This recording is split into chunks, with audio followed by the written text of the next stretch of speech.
예, 오늘 우리 축복의 통로 감사라는 제목으로 우리 함께 말씀을 나누는데요. 말씀 나누기 전에 제가 여러분들에게 우리에게 필요한 어떤 내용을 한번 아시기 쉽게 한번 설명을 한번 드리고 말씀을 나누기를 원합니다. 여러분 한번 앞을 보시면 우리의 인생은 이 종이와 같습니다. 그래서 우리는 우리 이 종이에다가 예쁜 그림을 그리고 싶어 하고, 멋있는 그림을 그리고 싶어 하고, 그리고 아름다운 그림을 그리고 싶어 합니다. 그런데 우리의 인생이 그렇게 아름답지 않고, 그렇게 아름다운 그림을 그릴 수 없어요. 그래서 계획은 그렇게 가졌는데, 이 그림 그리는 것을 이제 접습니다. 포기합니다. 나는 아름다운 그림을 그리지 못할 것 같아. 그래서 이렇게 반으로 접습니다. 이제는 여기다가 더 이상 아름다운 그림을 그릴 수가 없어요. 이제는 돈이나 많이 벌어서 좋은 집이나 장만을 해야지. 꿈은 무슨 꿈이야. 그리고서 열심히 노력을 합니다. 그래서 겨우 집을 하나 장만을 합니다.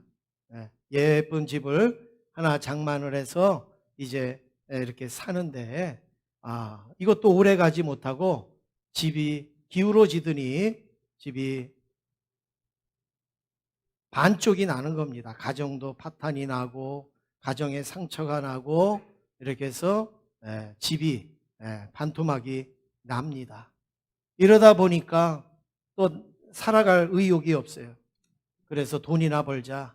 그래서 열심히 돈을 벌어서 빌딩을 하나 사게 됩니다. 야, 이 빌딩을 샀어. 정말 이제 나는 아무것도 부러울 게 없어. 너무 행복해. 그래서 이제 이 빌딩을 가지고 살면 행복할 줄 알았는데 그렇지 않아요. 어딘지 모르게 내 마음속에 허전함, 그리고 외로움, 그리고 고독, 이런 것들이 밀려오면서 내 마음이 반으로 쪼개지는 겁니다. 내 마음이 반으로 쪼개지는 거예요.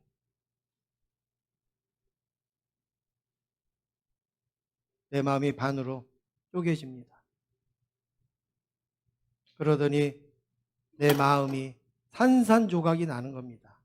상처받고 찢어지고 그리고 쪼개지고 아프고 이렇게 내 마음이 다 갈래갈래 다 찢어져서 이제는 나는 소망도 없고 나는 비전도 없고 나는 꿈도 없구나.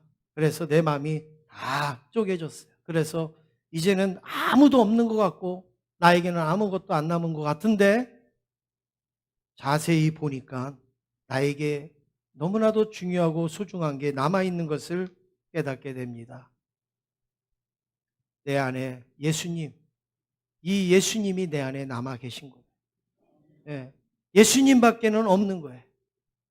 예수님만 우리는 붙들게 되고 의지하게 된다라는 말씀입니다.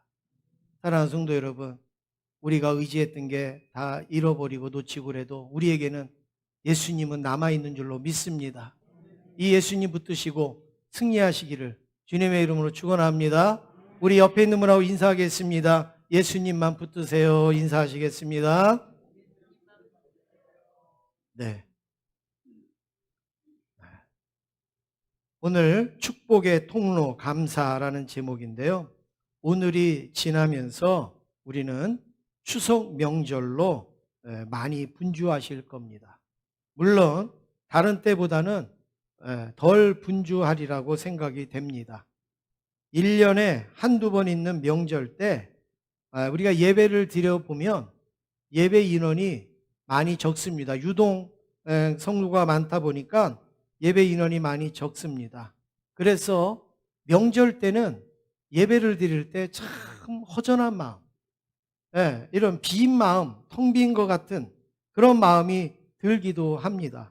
그런데 코로나19가 시작된 후 매 주일마다 명절 같은 마음이 드는 거예요. 나와야 될 성도들을 못 보고 예배 드려야 될 성도들 함께 하지 못하고 빈자리를 보면서 그런 텅 빈 마음이 듭니다. 그런데 이번에 명절에는 그 허전함이 좀 덜 할 것 같아요. 왜냐하면 매 주일마다 명절 같은 주일을 보냈잖아요. 그러니까 이제 그것도 적응이 돼서 덜 허전할 것 같습니다. 여러분, 그렇습니다. 코로나19가 우리의 모든 삶의 질서를 다 드러났어요. 코로나19가 우리 삶에 아름답고 좋았던 것들을 다 뺏어갔어요. 이럴 때 우리는 정신을 똑바로 차리고 바싹 차리지 아니하면 우리는 하나님이 주신 은혜를 다 까먹을 수도 있는 거예요. 하나님이 주신 축복을 다 놓칠 수도 있는 겁니다. 그래서 정신을 바싹 차린다는 게 무슨 의미인가 하면 감사를 붙드는 겁니다. 감사가 있는 사람과 감사가 없는 사람은 굉장히 다릅니다. 그래서 똑같이 식사를 해도 감사가 있는 사람이 다르고 감사가 없는 사람이 달라요. 똑같이 예배를 드려도 감사가 있는 사람이 드리는 예배와 감사가 없는 사람이 드리는 예배가 달라요. 똑같이 수고하고 봉사를 해도 감사로 하는 봉사와 수고와 그렇지 아니한 거 다릅니다. 똑같이 대화를 해도 감사가 있는 사람의 대화와 감사가 없는 사람의 대화가 다르다라는 겁니다. 심지어는 눈빛만 봐도 그 사람이 감사의 사람인지 아닌지 벌써 다르다라는 말씀입니다. 우리가 얼굴을 보는 관상을 보는 사람이 아니래도 그 안에 감사가 있느냐 감사가 없느냐에 따라서 보여지는 모습이 굉장히 다릅니다. 왜 그럴까요? 감사는 하나님을 닮아가는 거고 감사하지 않는 것은 마귀를 닮아가는 거기 때문에 그렇습니다. 그래서 감사하면 자꾸 우리가 하나님을 닮아가는 거예요. 그런데 우리가 감사함이 없는 것은 자꾸 마귀를 닮아가는 거예요. 그러니 우리의 눈빛도 마귀고 얼굴도 마귀고 우리의 말도 마귀고 우리의 행동도 마귀같이 나타나는 것이죠. 그런데 우리가 감사하면 우리의 말도 하나님 같고 우리의 눈빛도 하나님 같고 우리의 태도도 행동도 하나님 같은 모습이 나타나는 줄로 믿습니다. 그래서 여러분 다른 거는 다 포기해도 다른 거는 다 양보해도 여러분 감사만큼은 꼭 붙드시기를 바랍니다.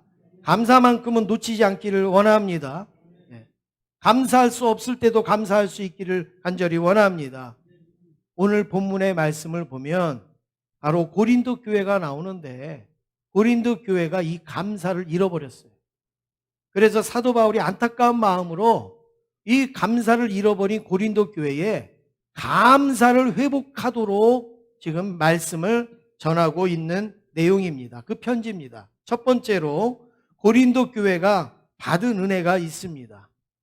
사도 바울이 쓴 고린도 전서 그리고 후서에 보면 하나님의 은혜라고 하는 단어가 굉장히 많이 나옵니다. 사도 바울이 볼 때 이 고린도 교회는 하나님의 은혜가 특별히 많았다는 거예요. 하나님의 은혜가 특별히 많이 쏟아졌다는 거예요. 그래서 고린도 교회는 여기를 봐도 하나님의 은혜고 저기를 봐도 하나님의 은혜고 앞에서 봐도 뒤에서 봐도 이 하나님의 은혜 천지가 고린도 교회였습니다.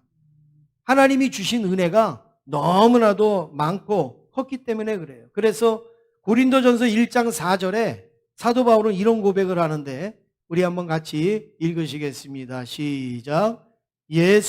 그리스도 예수 안에서 너희에게 주신 하나님의 은혜로 말미암아 내가 너희를 위하여 항상 하나님께 감사하노니. 아멘. 여러분 여기 말씀에 뭐라고 그랬습니까? 너희에게 주신 하나님의 은혜로 말미암아 내가 너희를 위하여 항상 하나님께 감사한다. 바울이 고린도 교회를 위해서 기도할 때 막 감사밖에 없는 거예요. 감사가 나오는 거예요. 왜 감사하는가? 하나님이 주신 은혜를 볼 때, 은혜를 말미암아 그랬습니다. 하나님이 주신 은혜를 생각하니까 감사밖에 없는 거예요. 감사. 하나님이 주신 은혜를 생각하니까 감사의 고백밖에는 없는 겁니다. 고린도 교회는 하나님께서 물질도 풍성히 주셨어요. 고린도 교회는 하나님을 아는 지식, 하나님을 아는 말씀도 굉장히 많이 아는 그런 교회였습니다. 고린도 교회는 성령이 주신 은사도 아주 다양하게 많았습니다. 고린도 교회는 날마다 부흥했습니다. 그리고 고린도 교회는 아볼로라고 하는 훌륭한 설교자가 있었고, 또 바울이라고 하는 위대한 사도가 목회하는 교회가 바로 이 고린도 교회였어요. 그러니 고린도 교회는요, 하나님으로부터 받은 은혜가 너무나도 많은 거예요. 너무나도 큰 거예요. 그래서 바울이 그걸 생각할 때 다 하나님의 은혜다. 너희에게 주신 이 하나님의 은혜를 봐라. 이렇게 고백을 하고 있습니다. 여러분, 이게 뭔지 아십니까? 은혜의식입니다. 하나님이 은혜를 많이 주셔도 은혜의식이 없으면 은혜인 줄 몰라요. 은혜의식이 없으면 은혜가 은혜인 줄 구분을 못하는 거죠. 은혜의식은 참 중요합니다. 은혜의식이란 나는 예수님으로 인하여서 내가 모든 은혜를 누리고 산다라고 고백하는 것이 은혜의식이에요. 은혜의식. 내가 먹는 것도, 내가 자는 것도, 입는 것도, 내가 생활하는 것도 전부 나는 하나님의 은혜로 됐다라고 고백하는 것이 은혜의식이라는 말입니다. 그래서 은혜의식이라는 것은 내 주변에 있는 모든 것들이 다 선물로 보이는 거예요. 교회도 선물로 보이고, 또 성도들도 선물로 보이고, 내 주변에 있는 사람들도 선물로 보이고, 심지어는 내가 아픈 것도 선물로 보이고, 내가 힘들고 어려운 것도 선물로 보이고. 여러분, 선물은 얼마나 좋습니까? 크든 작든 선물을 받으면 너무나도 좋잖아요. 은혜가 바로 그거예요. 은혜가 하나님이 나에게 선물로 이걸 주셨구나, 이걸 받아들이는 것이 은혜의식인데, 은혜로 받아들였을 때 우리의 마음에 어떤 마음이 생깁니까? 감사와 감격이 넘치는 거예요. 하나님이 은혜로 나에게 선물로 주셨다고 생각했을 때 우리는 막 감사가 넘치는 거예요. 막 감격이 넘치는 거죠. 생명을 은혜로 받아들이면 오늘 하루 살아가는 것도 내가 감사합니다 고백할 수 있는 거예요. 건강이라는 것을 은혜로 받아들일 때 우리는 오늘 다른 사람의 부축을 받지 않고, 다른 사람의 돌봄을 받지 않고, 내가 지금 걸어갈 수 있고 움직일 수 있고 살아갈 수 있는 거에 그게 감사고 은혜가 된다는 말입니다. 은혜의식은 우리의 삶을 아주 촉촉하게, 그리고 우리의 삶을 따뜻하게, 그리고 감동 있게 만듭니다. 여러분, 그렇지 않습니까? 우리의 이 험한 세상을 살아가도 하나님이 주신 은혜를 생각하면요, 항상 마음이 따뜻해지는 거예요. 그리고 우리의 심령이 촉촉해지는 겁니다. 그리고 작은 것에도 감동이 있고 감사가 넘치게 된다라는 말씀입니다. 우리의 삶이 더욱 풍성한 것은 은혜의식 때문에 그래요. 똑같은 삶을 당해도 은혜의식이 없는 사람은 풍성함을 못 느낍니다. 그런데 은혜의식을 가진 사람은 늘 풍성한 거예요. 늘 만족한 겁니다. 나의 손으로 이룬 것이 없음에도 불구하고 이 모든 것을 누리는 것이 얼마나 큰 은혜인지. 제가 젊을 때에 서울에서 지하철을 탁 탔습니다. 그 큰 지하철을 탁 탔어요. 맨날 그 지하철에 사람들이 막 몰리고 막 이래서 막 푸시맨 밀고 막 이래야 되는 그런 지하철인데, 어느 날 청량리에서 딱 타면 청량리에서 떠나는 지하철이 있어요. 딱 탔는데 아무도 없는 거예요. 거기 저만 혼자 딱 앉아 있는 거예요. 여러분, 그때 제가 무슨 생각을 한지 아십니까? 야, 하나님이 나 하나를 인천에 보내기 위해서 이 지하철을 만들어 놓으셨구나. 네. 자가용도 아니고 이 지하철을, 열차를 몇 개씩 붙여가지고 이렇게 기관사도 만들어 놓고 철길도 만들어 놓고 전기도 공급하고, 그리고 문도 열어주고 닫고 에어컨도 켜주고, 이리고서 우리 집까지 나를 가게끔 하셨구나. 얼마나 감사한지. 그런데 가다 보니까 한 사람, 두 사람 막 타고 앉는 거예요. 그래서 제가 속으로 그렇게 얘기했습니다. 너희들은 나 때문에 행복한 줄 알아. 지금 이 기차 누구 때문에 만들었어요? 저 때문에 만들었어요. 그런데 이 사람들 저 때문에 지금 껴 타고 간다니까요. 물론 남들이 들으면은 뭐 이게 정신이 이상한 거 아니야? 이렇게 생각이 들겠지만 여러분 은혜 의식을 가지면 이 모든 것들이 다 은혜로 보인단 말이에요. 은혜로. 모든 것들이 감사로 보인단 말이에요. 네. 근데 은혜 의식이 없으면 반면에 은혜 의식의 반대가 뭘까요? 은혜 의식의 반대가 뭐예요? 당연 의식입니다. 당연 의식. 당연히 주어졌다. 그냥 있을 게 있는 거예요. 주어질 게 주어진 거예요. 당연히. 여러분들이 오늘 예배를 드리기 위하여서 여러분들은 그냥 와서 예배 드리고 가시지만 예배를 드리기 위해서 준비되어진 일들이 얼마나 많습니까? 청소하시는 분도 있죠. 닦는 분도 있죠. 또 자리를 정돈하신 분도 있죠. 또 주보를 만드시는 분도 있죠. 저 영상을 제작하는 분도 있죠. 화면을 하기도 하고 찬양을 준비하는 분들, 반주하는 분, 안내하는 분, 주차하는 분. 여러분 한 분이 예배를 드리기 위하여서 수많은 사람이 동원이 되는 거예요. 수많은. 목사가 기도하죠. 설교 준비하죠. 해서 여러분들에게 하지 않습니까? 이게요, 여러분, 은혜 의식이 있으면 이게 다 감사로 여겨지는 거예요. 감사. 그런데 은혜 의식의 반대는 당연 의식이에요. 이게 당연하다는 거죠. 당연은. 그냥 당연히. 여러분 혹시 예배에 오셨는데 자리가 없어서 밑에 가서 교육관에서 혹시 예배 드리신 성도님 있으시면 여러분 혹시 속상한 마음이 계시면 여러분들이 마음을 이해하시기 바랍니다.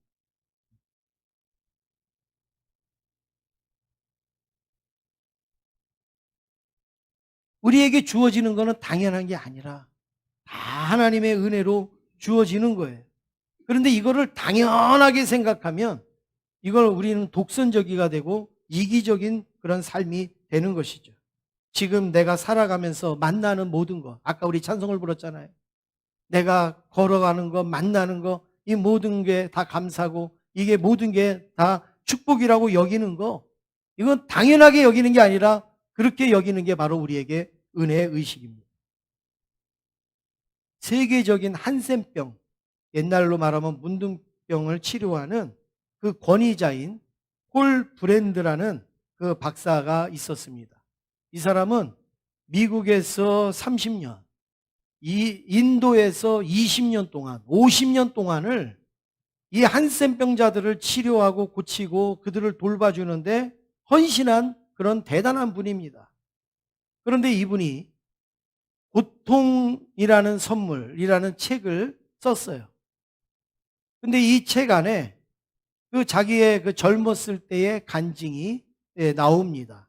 그 내용을 제가 잠깐 소개해 드리면 이제 인도에서 한센병 걸린 사람들을 열심히 치료를 합니다.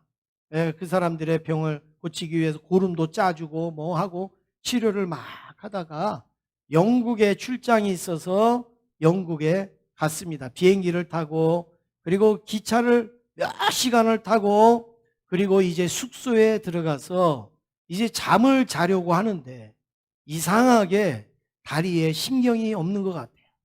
다리에 감각이 조금 무딘 것 같아요. 그래서 이 사람은 한센병에 대해서 너무나 잘 아는 사람이니까 내가 한센병자들하고 늘 만나다 보니까 나도 이게 한센병이 걸렸나 보다 이런 생각이 들자 갑자기 핀을 빼가지고 이 복숭아뼈 밑에 있는 이 다리 발에다가 핀을 탁 찔렀는데 아프지 않는 거예요. 피는 쭉 나오는데 아프지 않는 거예요. 얼마나 놀라겠습니까? 아니 왜 내 발에 감각이 없지? 이 핀을 찌르면 얼마나 따가워요. 얼마나 아파요. 근데 아무 감각이 없는 거예요. 야, 이게 큰일 났다. 그래서 조금 있다가 다시 한번 또 핀으로 그 복숭아뼈 밑에를 탁 찔렀어요. 그런데도 아무 감각이 없는 거예요. 아프지가 않는 거예요. 그제서야 이 브랜드 박사는 나에게도 이 한센병이 왔구나. 그 생각을 가질 때에 5만 가지 생각이 다 드는 거죠. 사랑하는 가족들 생각, 그리고 이제 앞으로 내가 이런 사역을 못할 것 같은 생각, 뭐 이런 생각 저런 생각을 하다 보니까 밤을 새우면서 잠을 못 잔 거예요. 뒤척뒤척 그러면서 이제 앞으로 내가 이제 어떻게 내가 살아야 되지, 어떻게 내가 살아야지 이러면서 뒤척뒤척 그러다가 자는 둥 마는 둥 하다가 아침에 일어났습니다. 일어나서 제일 먼저 핀을 들고 다시 한번 내 발을 확인을 해봐야지. 그리고서 그 발에다가 어제 저녁보다 더 세게 핀으로 탁 찔렀어요. 근데 찌르는 순간 입에서 소리가 나는 거예요. 찌르는 순간 너무 아픈 거예요. 그래서 입에서 소리가 났어요. 그래서 이 브랜드 박사가 가만히 생각해 보니까 한센병이 걸린 게 아니라 오랫동안 기차를 타고 이렇게 있다가 보니까 혈액순환이 안 돼서 마치 다리가 저린 것 같은 현상 속에서 바늘로 찔렀는데 그때 감각이 없으니까 안 아픈 거죠. 그런데 아침에 찔러보니까 그 혈액순환이 잘 되니까 얼마나 아팠겠어요. 세게 찔렀는데. 그러니까 소리가 났단 말이에요. 그때 이 브랜드 박사가 이런 기도를 했다고 합니다. 어떤 기도인가? 아이고 하나님 감사합니다. 아파서 감사합니다. 아파도 감사합니다. 아프게 해주셔서 너무 감사합니다. 아픔을 주셔서 감사합니다. 여러분, 아프면 감사하던가요? 여러분, 아프면 감사가 나오던가요? 아프다고 우리가 감사하게 되던가요? 안 되잖아요. 왜 나에게 이 아픔을 주셨습니까? 왜 나에게 이렇게 아픔을 주십니까? 우리 이렇게 기도하잖아요. 그런데 이 브랜드 박사는 깨달은 게 있어요. 아픈 게 감사구나, 아픈 게. 아픈 게 은혜구나, 이걸 깨달은 거예요. 여러분, 마음이 아프십니까? 그것도 감사합니다. 여러분, 육신이 아프십니까? 그것도 감사합니다. 안 아프면 어떻게 할래요? 안 아프시면 어떻게 하시겠습니까? 공동묘지에 가서 그 많은 시신들을 한번 여러분 바늘로 찔러보세요. 아프다고 하는 시신이 있는가? 우리가 살아있기 때문에 아픈 거예요. 신경이 있기 때문에 아픈 거예요. 아직도 우리에게는 건강이라는 게 있기 때문에 아픈 거예요. 여러분, 아픈 거는 죄가 아니고 아픈 거는 망하는 게 아니에요. 오늘 이 브랜드 박사 뭐라 합니까? 아프니까 감사. 여러분, 수술하고 나서 아픕니까? 그게 신경이 살아있다는 얘기예요. 아무것도 안 아파요. 여러분, 그건 죽은 거예요.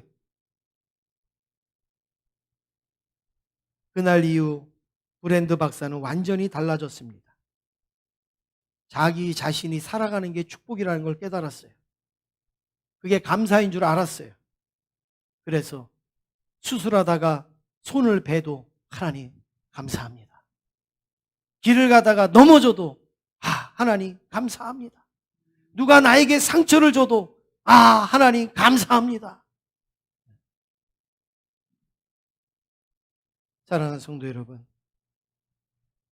우리에게 당연의식이 사라지고 은혜의식이 살아나기를 주님의 이름으로 축원합니다. 나는 목사니까 이런 대접 받을 만해. 그러면 어떤 대접을 받아도 감사하지 않습니다. 나는 내가 이만큼 수고했으니까 나는 이 정도 대접은 받아도 돼. 어떤 걸 줘도 감사하지 않습니다.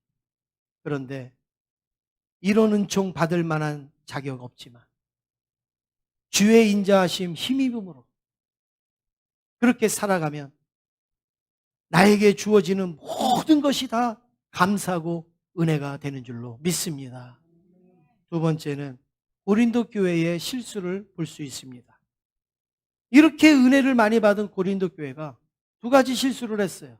첫 번째는 받은 은혜를 모르는 거예요. 내가 무슨 은혜를 받았지? 내가 어떤 은혜를 받았지? 받은 은혜를 모르는 겁니다. 우리 7절, 우리 앞에 한번 읽어보시겠습니다. 7절입니다. 시작. 누가 너를 남달리 구별하였느냐? 내게 있는 것 중에 받지 아니한 것이 무엇이냐? 예. 하나님이 너 고린도 교회를 남달리 구별하여 주지 않았느냐? 너희들이 가지고 있는 것 중에 받지 아니한 것이 어디 있느냐? 정말 그렇습니다. 정말 고린도 교회는 남보다도 더 많은 것들을 받았는데 아무것도 안 받은 것처럼 은혜를 모르고 그러고 지내는 거예요. 여러분, 아기가 태어났을 때 입히는 옷이 무슨 옷이죠? 베네쩌고리. 그리고 사람이 죽으면 입히는 옷이 뭐죠? 수의. 수의하고 베네쩌고리하고의 공통점이 있어요. 뭘까요? 네, 주머니가 없습니다. 베네쩌고리에도 주머니가 없어요. 뭐 애가 갖고 나온 게 있어야지 주머니에다 넣을 게 있죠. 아무것도 안 갖고 나왔는데 왜 주머니가 왜 필요해요? 돌아가시는 분도 가져갈 게 없으니까 수의에도 주머니가 없어요. 그냥 밋밋해요. 그래서 베네쩌고리나 수의에 보면 주머니가 없어요. 왜냐하면 가지고 나온 게 없고 가지고 갈 게 없기 때문에. 우리의 인생을 그대로 말해주는 거 아닙니까? 우리가 가지고 온 게 뭐가 있어요? 가지고 갈 게 뭐가 있어요? 아무것도 없어요. 우리는 빈손으로 왔어요. 빈손으로.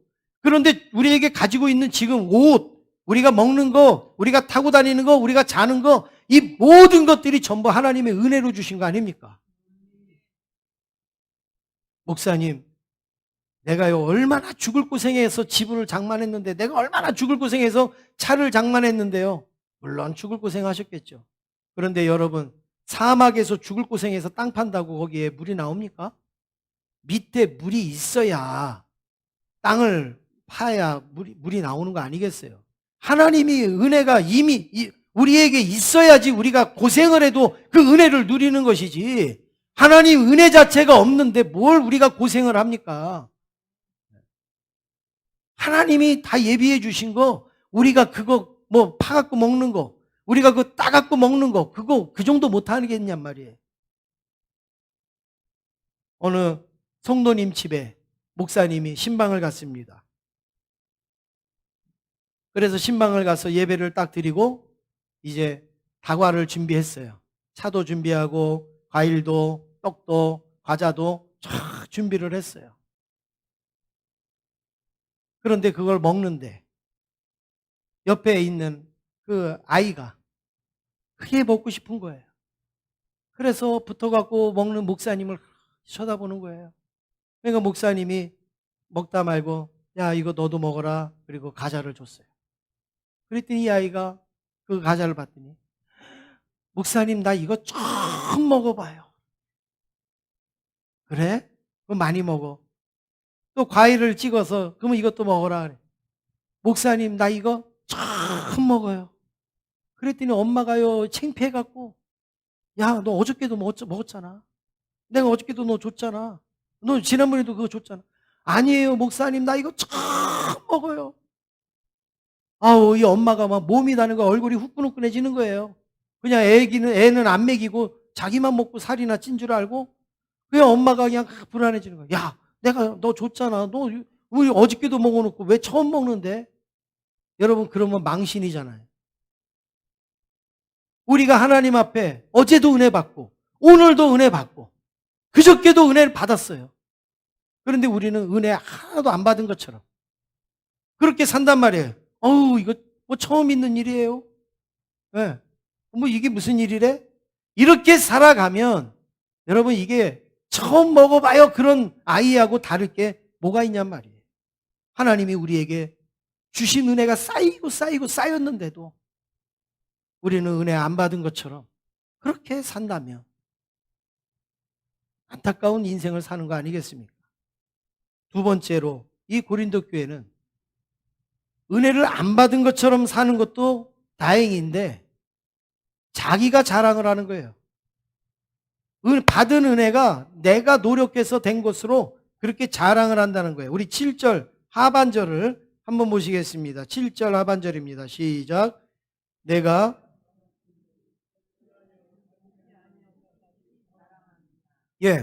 너가 받았어요. 그런데 받지 아니한 것처럼 자랑하는 거예요. 자기가 한 것처럼 자랑을 한다는 거예요. 고린도 교회는 다 하나님께서 주신 겁니다. 은사도 주셨고 물질도 주셨고 또 아볼로도 보내주셨고 사도 바울도 보내주셨고 여러 가지 축복도 하나님이 보내주셨는데 그게 감사가 아니고 다 자기들이 할 만해서 자기들이 누릴 만해서 그걸 얻었다라는 거예요. 이게 큰 실수 아니겠습니까? 고린도 교회는 하나님이 주신 은혜를 시간이 지나면서 처음에는 은혜라고 그랬을지 모르지만 나중에 뭐라 그래요? 다 자기가 했다. 다 자기가 수고해서 자기가 노력해서 됐다라고 하는 것이죠. 은혜는 다 빼고 자기 자랑만 남는 거예요. 은혜는 어디 간지 없어지고 다 자기의 자랑만 드러나고 있다라는 말씀입니다. 이게 고린도 교회의 실수예요. 마지막으로 세 번째, 그러면 은혜를 받은 자의 고백은 어떤 고백인가? 은혜를 받은 자는 어떤 고백을 하는가? 이것을 살펴보면 고린도전서 15장 10절 말씀을 함께 읽겠습니다. 시작. 그러나 내가 나 된 것은 하나님의 은혜로 된 것이니 내게 주신 그의 은혜가 헛되지 아니하여 내가 모든 사도보다 더 많이 수고하였으나 내가 한 것이 아니요 오직 나와 함께 하신 하나님의 은혜로라. 아멘. 할렐루야. 사도 바울은 사도지만 사도로 부름을 받았지만 사도 바울은요 늘 자기의 컴플렉스가 있었어요. 그 컴플렉스가 뭘까요? 다른 사도들은 예수님과 3년 동안을 먹고 마시고 동고동락했단 말이에요. 그런데 사도 바울은 그러지 않았어요. 오히려 핍박하고 다녔어요. 그리고 마지막에 예수님 다메섹에서 예수님 부활하신 예수님 한번 만나고 그리고 사도가 됐어요. 다른 제자들은 뭐 볼 것 안 볼 것 할 것 안 할 것 다 하고 그리고 사도가 됐는데 바울은 그러지 않았단 말이에요. 그래서 이 사도의 정통성에 대해서 바울은 컴플렉스가 있었던 거예요. 너 진짜 사도 맞아? 너 정말 사도 맞아? 이런 말들이 제일 컴플렉스였어요. 바울에게는. 그리고 또 하나는 미안함이 있었어요. 뭐죠? 다 차려놓은 밥상에 자기는 와서 숟가락만 얹어 놓는 것 같은 그런 미안한 마음이 바울에게 있었어요. 그러니까 어떻게 합니까? 바울이 사도로 일할 때 다른 12 제자보다 더 열심히 했을까요? 아니면 대충 했을까요? 더 열심히 했죠. 더 열심히 했죠. 나는 당신들처럼 그렇게 못했으니까 이제라도 나는 더 열심히 해야 되겠다. 그래갖고 더 열심히 하지 않았겠습니까? 그래서 전도도 더 열심히 하고 성교도 더 열심히 하고 다른 사도들이 따라오지 못할 정도로 한번 보세요. 사도 바울이 쓴 성경은 14권이에요. 14권 신약에 27권 가운데 14권을 바울이 썼어요. 근데 뭐 베드로, 야고보 이런 사람들 겨우 하나, 두 개 쓸까? 이랬어요. 그것만 봐도 얼마나 열심히였는지 알 수 있잖아요. 바울이 얼마나 열심히였는가. 그러니까 이 수고와 열심에는요 다른 사도들하고 비교도 안 되는 거예요. 그래서 사람들이 바울 보고 칭찬하는 겁니다. 야, 너 같은 사도가 어딨냐? 야, 너 정말 대단한 사도다. 그리고 막 칭찬을 막 하니까 바울이 하는 게 나의 나 된 것이 내가 열심으로 된 게 아니라 전부 뭐라고요? 하나님의 은혜로 됐다. 이거 하나님. 내가 열심을 내는 것도 하나님의 은혜다 이거예요. 네. 내가 열심을 내려고 낸 게 아니라 내가 열심을 낼 수 있는 마음도 주시고 그런 여건도 주신 것도 하나님의 은혜다. 네. 이게 은혜의식 아닙니까? 이게 바로 은혜를 받은 자의 고백이에요. 받은 자의 고백. 그래, 내가 좀 열심을 하지. 그래, 내가 남들보다 좀 수고하지. 남들이 그게 하는 거야. 나 정도는 해야지. 이렇게 여길 수가 있지만 바울은 그게 아니라 그거조차도 내가 할 수 있는 것조차도 하나님의 은혜입니다라는 고백을 합니다. 여러분, 이것을 한마디로 요약하면 뭐라고 표현할 수 있어요? 감사. 하나님이 내게 주신 은혜로 내가 할 수 있었습니다. 이게 한마디로 감사예요. 이 감사가 몸에 있는 사람은 눈빛에도 감사가, 그리고 말 속에도 감사가, 그리고 행동하는 그런 가운데서도 이 감사가 나타나지 않겠습니까? 나는 받을 자격이 없지만 하나님이 나에게 이런 축복을 주셨습니다. 이러니 감사가 나오지요. 불평이 나오겠습니까? 감사란 할수록 깊어지는 마음입니다. 여러분, 감사는 하면 할수록 더 깊어져요. 하면 할수록 더 넓어져요. 감사란 할수록 더 소망이 생겨집니다. 어제가 감사했으면 오늘은 더 감사한 거예요. 그리고 내일은 더 감사가 기대가 되지 않습니까? 하나님의 은혜를 감사로 받으면 어떤 일이 일어나는가? 하나님이 우리한테 감사를 받고 싶어서 감사라고 그러시겠습니까? 하나님이 우리가 감사하면 그 감사를 축복의 통로로 삼아 주시는 거예요. 그래서 그 감사를 통해서 하나님은 큰 축복을 주시는 거예요. 은혜를 받은 것으로 그치면 그냥 끝난 거예요, 거기에서. 근데 은혜를 받은 자가 하나님 앞에 감사의 고백을 하면 그게 하나님과 나와의 축복의 통로가 되는 거예요. 아무리 저기 수도 사업소에서 물을 걸러내고 깨끗한 물을 만들어내도 우리 집에 수도관이 연결이 안 돼 있으면 집에서 수도꼭지를 틀어도 물이 안 나오는 거예요.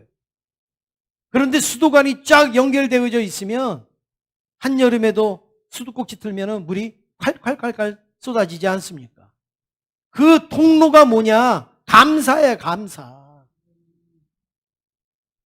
수도 파이프 통로도 마련해 놓지 않고 하나님은 나한테 축복을 왜 안 주시지? 왜 하나님은 저 사람만 축복을 해 주시지? 그 사람은 축복의 통로 감사가 있어요. 근데 나는 축복의 통로 감사가 없으니까 아무리 거기다가 하나님이 날 축복해 주시려고 해도 던져줍니까? 어떻게 합니까? 해줄 수가 없는 거예요. 작은 것에도 감사하면 그게 축복이 오는 통로가 되는 줄로 믿습니다. 그래서 우리 10월의 기도를 축복의 통로 감사 이렇게 정했습니다. 여러분, 축복의 통로는 뭐냐? 감사의 감사. 감사하는 자에게 하나님의 축복이 임하는 거예요. 하나님의 축복은 감사라는 통로를 통해서 이루어지는데 시편 109편 30절에 뭐라고 말씀합니까? 같이 읽겠습니다. 시작. 내가 입으로 여호와께 크게 감사하며 많은 사람 중에서 찬송하리니. 할렐루야. 은혜 받은 사람 많죠. 그런데 오늘 이 사람만 뭐라 그러냐면 내가 입으로 여호와께 크게 감사한다. 크게 감사한다. 여러분, 마음껏 감사하시기를 바랍니다. 감사할 게 없어서 감사 못하시는 분은 한 분도 없을 거예요. 감사할 게 너무나 많은데 내가 감사 표현을 못하는 거예요. 하나님 감사합니다. 하나님 감사합니다.